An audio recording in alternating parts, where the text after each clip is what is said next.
दिवाळी संपली, दिवाळीच्या सुट्ट्या संपल्या आणि दिवाळीचा फराळही संपला, तरी काय आळस जातच नव्हता. कितीतरी दिवस झालं रेसिपीचे व्हिडिओ टाकलेच नाहीत. जे गावाकडे शेतातले व्हिडिओ शूट केले होते तेच मी अपलोड करत होते. म्हटलं काहीतरी झणझणीत बनवावं, त्यामुळे उत्साह येईल व्हिडिओ बनवायला. तरी ते मी बाजरीची भाकरी, पिठलं आणि ठेचा बनवला होता. 2 दिवस झालं थंडी पण खूप पडत होती. म्हटलं थंडी स्पेशल काहीतरी बनवावं. बाजरी आणि तीळ यामध्ये गरमी असते, तर हिवाळ्यामध्ये बाजरी आवर्जून खाल्लीच पाहिजे. चांगलं कस लावून पीठ मळलं ना की भाकरीसुद्धा छान येते, तुटत वगैरे नाही. तर पातळ पातळ अशा इथे मी भाकरी बनवून घेतल्या होत्या आणि सकाळी चपाती बनवली होती.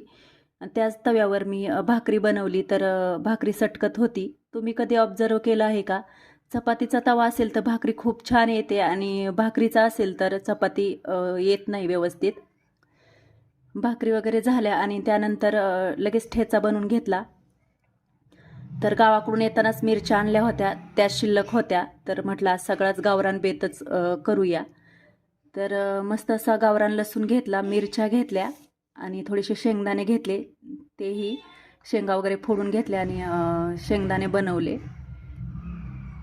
सुरुवातीला सगळं भाजून घेतलं, नंतर वरतून तेल टाकलं, थोडंसं मीठ घातलं आणि भाकरी झाकून मिरच्या मऊ होण्यासाठी ठेवल्या. भाकरी झाकल्यामुळे मिरच्या मऊ पडतात आणि लवकर वाटल्या जातात, म्हणून ते साईडला थंड होण्यासाठी ठेवलं. इकडं पिठलं बनवायला घेतलं. त्यासाठी 2 चमचे तेल घातलं. तेलामध्ये जिरे, मोहरी, त्यानंतर कांदा घातला. कांदा लालसर झाल्यानंतर हिरवी मिरची आणि लसूणचं वाटण बनवलं होतं, ते घातलं. नंतर जाडसर असं शेंगदाण्याचं कूट घातलं आणि कोथिंबीर. आता बरेच जण म्हणतील शेंगदाणे नसतात, पण हो, माझी आई घालते. शेंगदाणे चं कूट घातलं ना खूप छान बेसन होतं. एकदा नक्की तुम्ही ट्राय करून बघा.